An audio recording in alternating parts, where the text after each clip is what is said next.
Do you have any new witness that might be part of the trial, sir?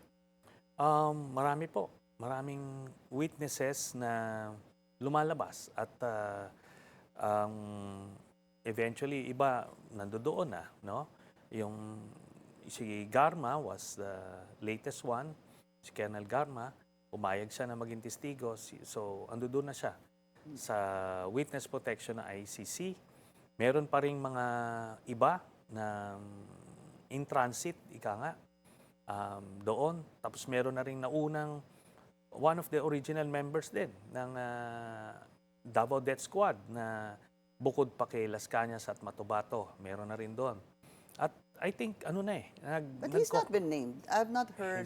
he's not been named, but hindi rin namin na ipresenta yun dito sa pero maaga pa lang, I think 2018 pa lang na ilabas na ito nung mga ibang nagpa-facilitate.